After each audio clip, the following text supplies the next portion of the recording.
Good morning, everyone. It's great to actually be here at last.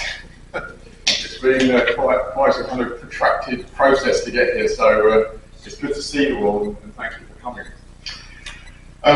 Thanks, Mike, for kind of oiling the path that we're going to slide down. The focus of my talk today is essentially on annual communication at a regional scale and building social capital. And if I go to the next slide, I've really got two main aims. Okay?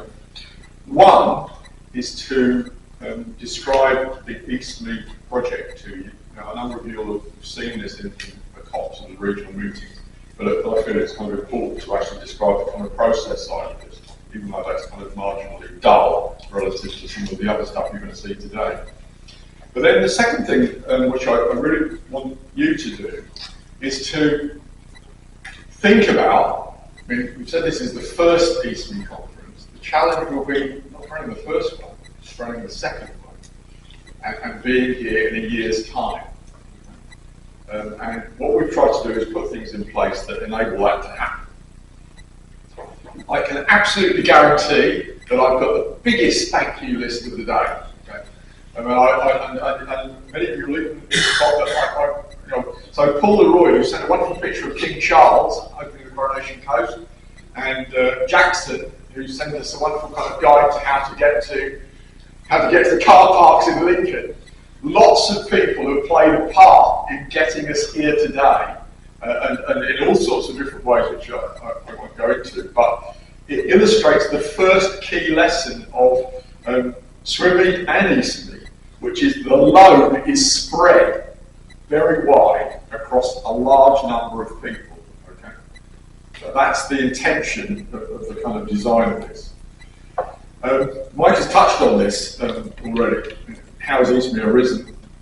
And I'll just do a whistle-stop tour of this. In essence, the funding for the Eastleigh pilot project, which I've led with Rex Lyman from Yorkshire Wildlife Trust and Hannah Ladd-Jones, and for Mike's and Roger Proud for helping with that.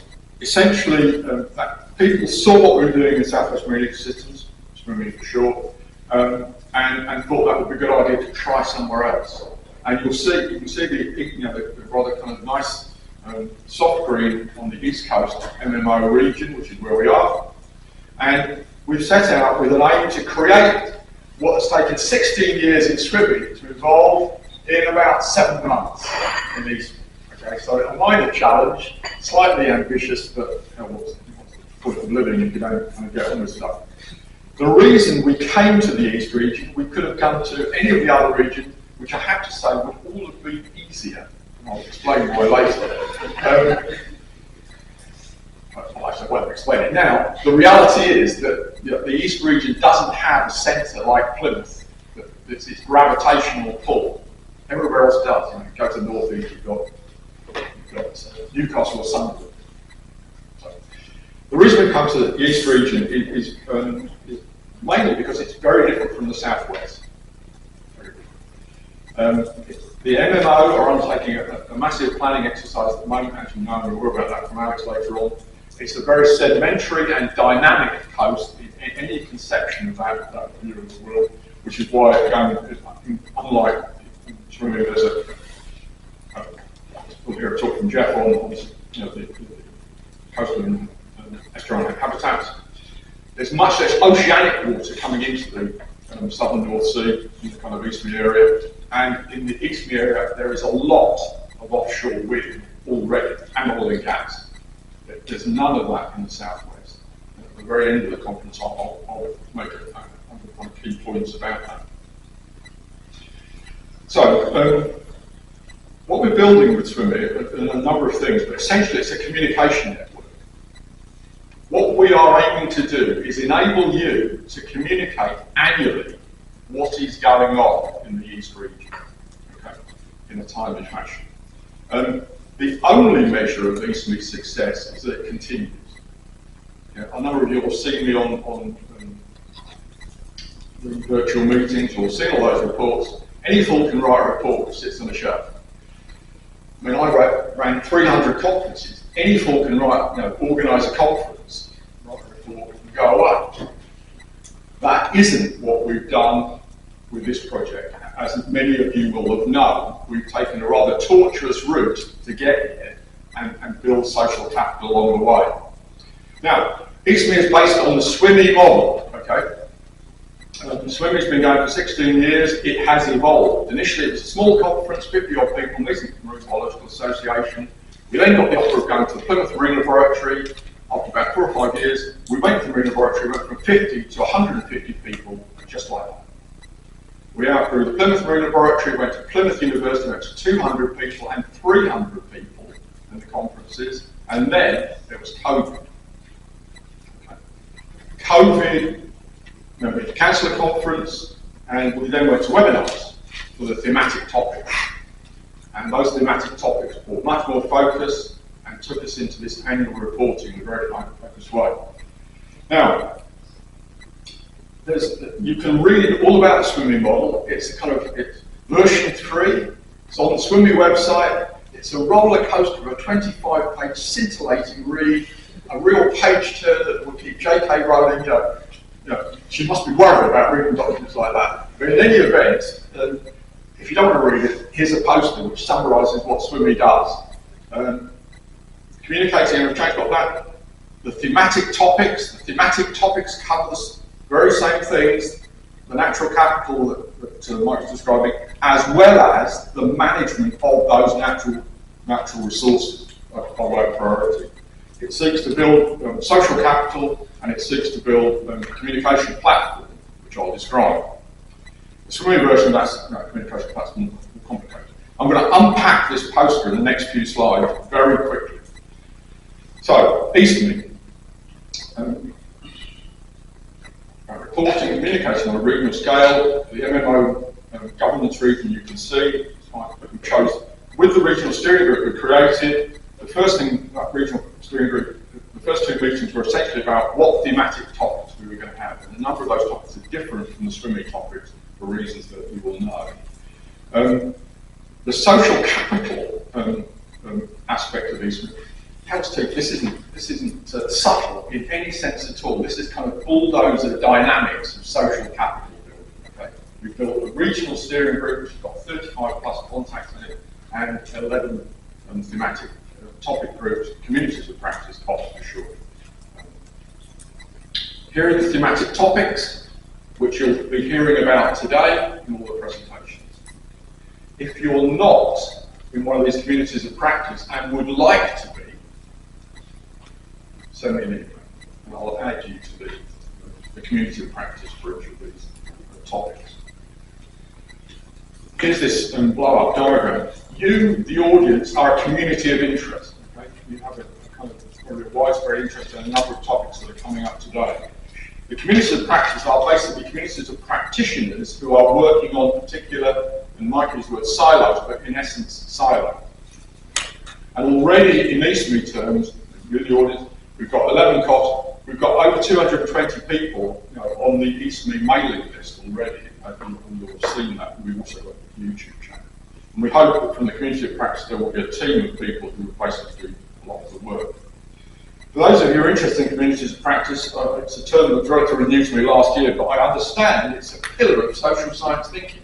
So any of you who wear a social science hat and want to investigate communities of practice, I understand there is a massive literature on this in social science lab. Okay?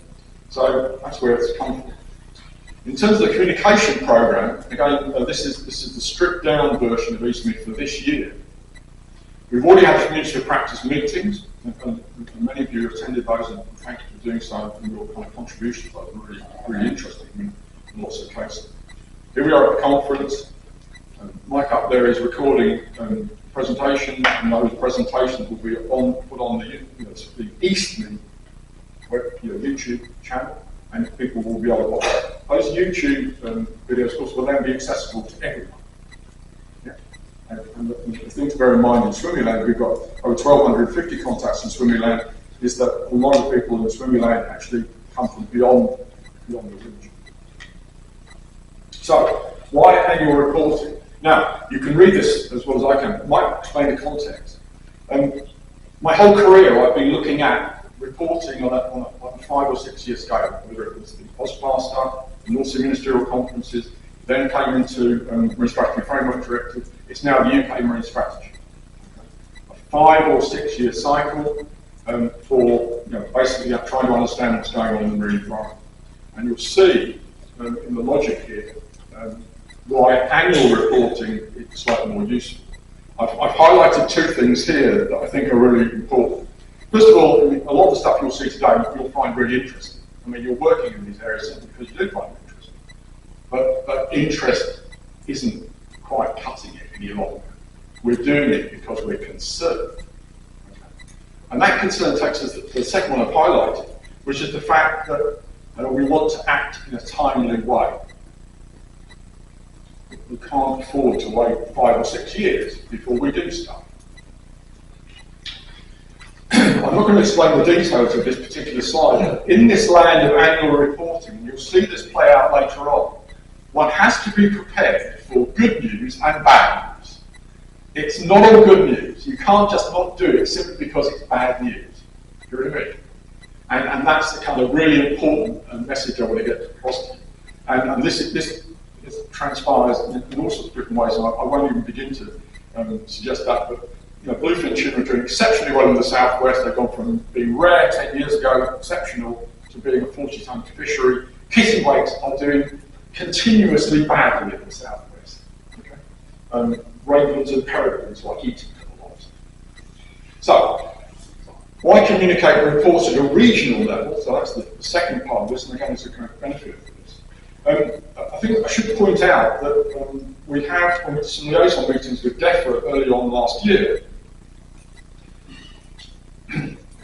DEFRA acknowledged that the impact that the 5-year reports made at a regional scale was, just to put it, less than optimal. I'm putting that very politically correctly because I know there's sort of DEFRA people, but in a sense, they have almost no impact at all. And the other thing is that most of the people who actually do stuff in reality are based regionally or locally. A lot of you actually are out there actually doing stuff day by day by day. Okay.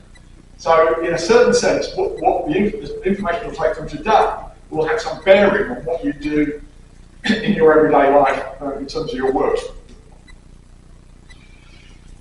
I'll say 2 things about this regional slide, and you'll spot the governance level, but this is obviously from the southwest. The human governance systems are truly wonderful. We've got Welsh and the Irish and the French, and they're very wonderful, and one of the English county regions. The biological systems don't give a tinker's monkey, that's a technical term, for these governance boundaries. The dolphin squad will swim from Brighton to Newquay, north coast of Cornwall, in 4 days. The shearwaters will fly from Scomer Island, or the South Wales Islands, to Lyme Bay in less than a day to feed. So when I've said to a number of you over the natural systems, don't worry about the natural boundaries, you've got to hear more about this today. You feel like Jeff and Flores and this sort of thing. But the reality is, in the natural system side of things, these big boundaries are kind of relatively fluid, shall we say. However, in terms of the actual content that you'll hear today, there are a couple of really quite significant things I want to flag. There's also, I might go on this particular topic for the whole lecture.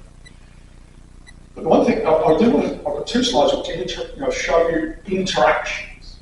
So you might feel like life in you might feel like life in your silo is quite safe. You're a SEAL person and you love being a SEAL person. But then this horrible climatology and oceanography comes along and produces a storm that sweeps 1,200 of your pups to their death. One storm. Lots of dead seals. You don't have to be a genius to spot this. This is work that Sue Say has been doing in the southwest, where she's recorded individual seals that have been caught in netting. So you might be in your marine plastics silo. The reality is there's a connection to other things. And we can measure that and we can know it. And actually, it's not just knowing it that we need to do, it's actually doing something about it. But I think the thing that inspires me most about the Southwest Marine Ecosystem meeting is you see stuff that you have never seen before. This is a picture of, well, let's call it salt spaghetti, taken by a citizen scientist off the Scilly Isles this year. Angus Atkinson, who did a presentation on plankton from a conference a couple of weeks ago, devoted the first 5 minutes of his 15-minute talk in terms of salt population dynamics and how they're increasing in the southwest at a scale that he doesn't. I've never seen a picture like this. I have to say, I've been a diver for 50 years. I've never seen an underwater picture like this in my life. This is sort of crazy. And then I've got 2 more slides. One of which I'll keep for my final session. For any of you who kind of are asking why you should spend time doing this, I've got 6 different ways of framing the answer. 6 different slides. And I'll run through these really quickly. For me, benefits and value are exactly the same. And these have got to be benefits and value to you, bearing in mind what we want in the project. You can watch everything on you go to the swimming chat, YouTube, you can see it, you can read the swimming report, you can get 14 different versions of why that's beneficial. We've now measured why swimming works. If any of you have been on a management course and asked that question about adding value, well, you know the answer to that. Swimming is new. It is producing new and different things. Often, most of all, it's about benefiting communication systems. Finally, so this is the first conference. You would ask yourself, will there be a second? And that will be entirely up to you. And it equally will be a coalition of the willing. So if you're not interested, fine. But if you are, then you have to wait for nothing to find that. Thank you very much.